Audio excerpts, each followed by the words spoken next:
For some like me, there's just nothing like a nice simple Famitrash game. Jaleco had to be the king of Famitrash, with numerous releases such as Formation Z, Field Combat, and Argus really laying the foundation for their rather unfortunate fates as D-tier titles on a system with huge, eclipsing standouts like Gunnak, Rekka, and pretty much anything by Konami. Exerion is one such title, a game taking inspiration from the likes of Galaga and adding full-screen movement, a more complex shot system, and, for better or worse, inertia to its controls. But it remained a fairly simple game in the end, and one that I played a lot on those old 31-in-1 multicarts.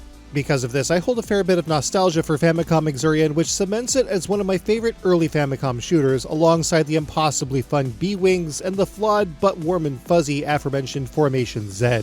And look, while it's clear that the Famicom version of Exerion is miles better than the MSX or Sega SG-1000 versions, it's still vastly scaled down compared to the original arcade game. A couple of sequels here, a cameo or two there, and a comparatively recent 2020 release as part of the Arcade Archive series on the Switch and PS4 later, here we are in the year 2023 with an all-new Exerion that dropped pretty much out of nowhere during the 2023 Tokyo Game Show. Naturally, I knew I needed this in my life, so in this episode of Bullet Heaven, we're taking a look at Final Exerion for the Nintendo Switch. Delicious Famitrash.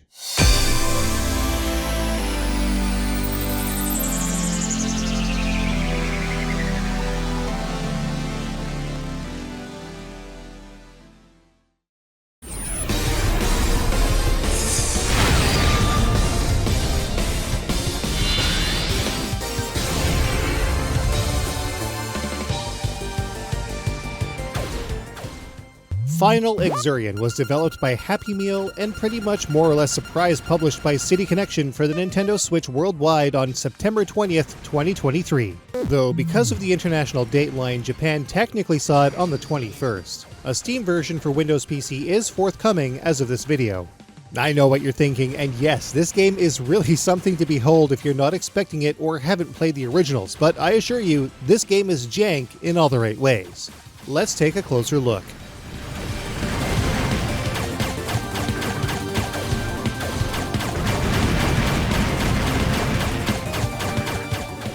Final Exerion is a shooter that doesn't take itself especially seriously and adds some neat features to its true to the original foundation. First up, we need to get this out of the way. There's inertia here. Turning the X-Fighter isn't going to be like anything a Japanese vertical shooter has featured in like the last 3 decades.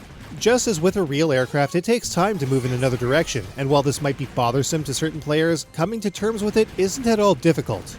As with the original Exerion, using the bulk of the screen to move around to avoid enemies and their shots is going to be a big part of the game. Enemies are going to give chase to you if they fly past without having been taken out, and this, combined with enemy bullets, can definitely make for a tricky situation or two. To help out though, a dash function has been added that flings the X-Fighter in any direction, allowing swift movement away from danger and dead stops when needed. To take a stand against the enemies that will engage you, the X-Fighter has a wide variety of weaponry. No matter what, the X-Fighter will always have a twin shot at its disposal. While its fire rate is dependent on whether the last shot is still on screen, it can still be fired quickly in a point-blank manner, which is especially helpful against certain bosses. But this might not be enough most other times. Thankfully, there's the cell system. At the start of every stage, the X-Fighter has a special weapon right from the get-go, known as a cell. These special weapons have varying amounts of expendable ammunition, which is balanced out with varying power. Stuff like the radial shotgun, the nail javelin laser, the energy ball lightning with bullet-canceling wings, and of course, the rare, temporary, highly maneuverable, rapid-firing, devastating exquisite makes for a varied time that often requires some on-the-fly tactical know-how. It's cool. In addition to this firepower, there's also a defensive aspect. When a cell is equipped, it also acts as a layer of armor, allowing the EX-Fighter to sustain a hit without being destroyed. However, the X-Fighter will struggle a bit more with the forces of flight, and it will take longer to change direction due to its greater weight. Additionally, if there's still ammo left in the cell when the X-Fighter is hit, it will be lost when the cell in play is destroyed. At any time, the cell can also be jettisoned, allowing for greater ease of movement, but at the cost of its defensive capabilities. If the X-Fighter is hit without a cell, it'll be destroyed and you'll need to go back to a checkpoint, which is a real pain, especially against bosses. Thankfully, new cells can be summoned if the X-Fighter no longer has one equipped. Over time, and as enemies are defeated, a gauge will build in the bottom right-hand corner of the screen. When it's full, the player can then summon the new cell, which can sometimes take a bit of time to arrive. When it does though, a huge missile salvo will devastate the screen, which also briefly grants invincibility to the X-Fighter. The system allows for a ton of flexibility, and I love the amount of choice the player has as a result. Do you hang on to an empty cell for added protection, summoning a new one only if absolutely needed? Or do you just get rid of it for a new weapon to strike harder and faster as much as possible? It's great! Final Exerion plays over the course of 13 stages, including a small handful of special ones that vary the gameplay. Bonus stages, city defense, and no fire challenges near the end break up the typical flow of the game in interesting and sometimes difficult ways. Each stage isn't especially long, so a complete playthrough shouldn't take too much time overall. A typical stage is also punctuated with a stage-end boss fight. Some are definitely more challenging than others, with some featuring an unhealthy amount of RNG, but it shouldn't take too much time to figure out their attack patterns, which are often very well telegraphed. Making heavy use of the cell system and keeping the defensive nature of the cells in mind, I feel as if even the normal mode should be a good fit for somewhat new players to the genre, though Easy's extra lives and slightly weaker enemies are a great way to see more of the game and get a feel for what's next. For those looking for a more extreme challenge though, Final Exerion's hard mode adds revenge bullets to the mix, making things exponentially more difficult with the kind of control the X-Fighter sports. In any case, any cleared stage can be selected to start on the title screen, allowing for a fast and easy way to practice where it's needed the most. In short, I'm having a lot of fun with it, but I know it's absolutely not going to be for everyone. And again, regarding the control, I think I want to stress that despite the inertia, which is a big no-no to some, Final Exerion still feels pretty good in the end. Again, just the right amount of jank. But there's even more to Final Exerion thanks to its neat scoring features.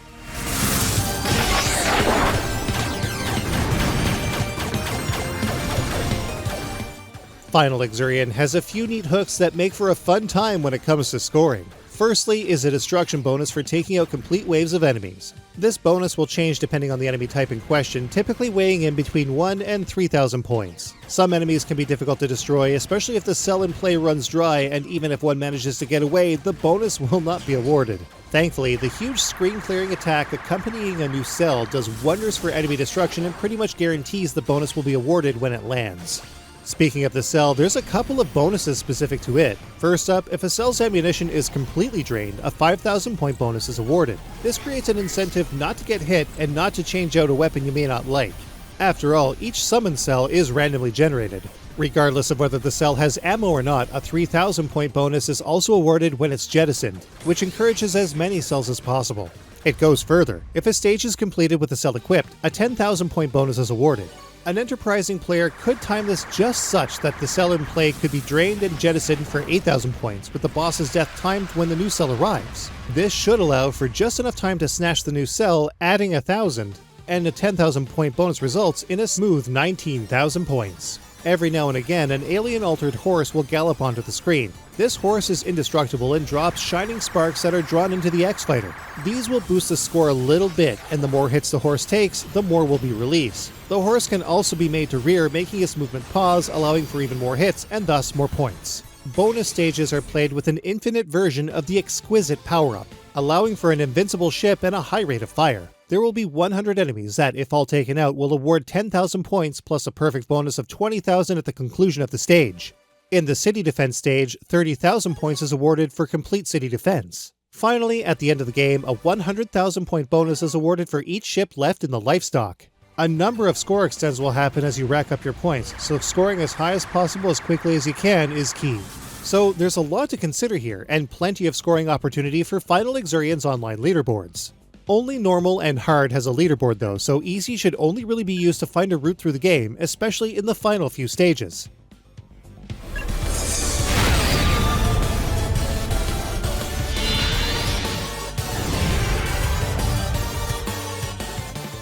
Chances are really good that if you're watching this, you can see at least reasonably well. And I know that if you can see at least reasonably well, there's probably going to be a decent chunk of you out there that are going to grimace at Final Exerion's daring visual choice. I'm not going to sit here and say that it's incredible because it isn't. It's rough. Very rough. From the way that the background elements spring up before scrolling down the screen, to the somewhat messy enemy design, to the visually questionable environmental hazards in some stages, Final Exerion isn't winning any awards for visual clout. Really, it's like a smack to the eyeballs. But that doesn't mean that I don't like it. It's jarring, definitely, but it does manage to evoke the same kind of style that the original Exerion had all the way back in 1983. I feel as if this is a love it or hate it kind of effect with no real in between. Thankfully, shot visibility is emphasized with pink bullets, and admittedly there's some cool enemy design all over the place, especially the bosses.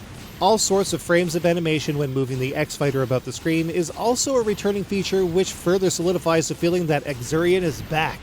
On the other side of things, the manga-style story intermissions by Yu Watari are clean and well-drawn, and even threw in some really cool twists to the plot. These can be instantly skipped for players looking to get right back into the action though.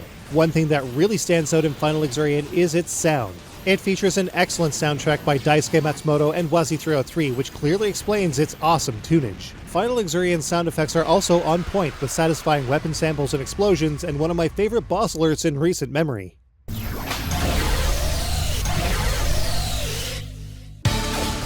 It is a very loud game though, so it's recommended to tweak the volume settings in the menus. Speaking of menus, Final Exerion keeps things nice and simple. The wallpapers bordering the playfield also do a great job of showing anyone watching the controls and what everything is at a glance. It's also cool that all of the cell weaponry spells out Exerion. Nice touch. Speaking of the playfield, no, there is no Tate mode, largely due to its 4:3 aspect ratio. It would end up being smaller on its side. So all in all, what are my final thoughts on Final Exerion? Let's take a look.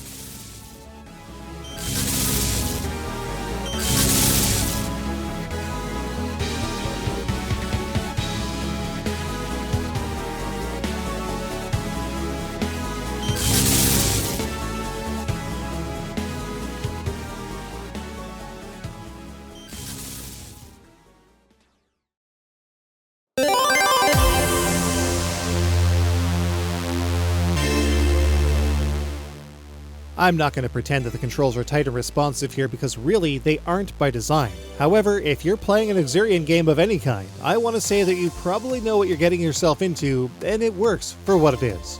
In terms of its length and challenge, Final Exerion does a good job of not overstaying its welcome despite its high stage count, and its difficulty is just right for the average player. RNG notwithstanding, of course.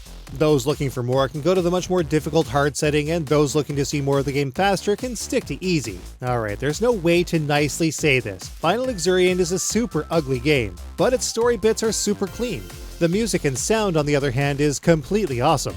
Despite its apparent shortcomings at a glance, Final Exerion has a fun factor that manages to keep me coming back to improve my scores. But I'd be lying if my nostalgia for Famitrash didn't also play a huge part in how this game resonates with me.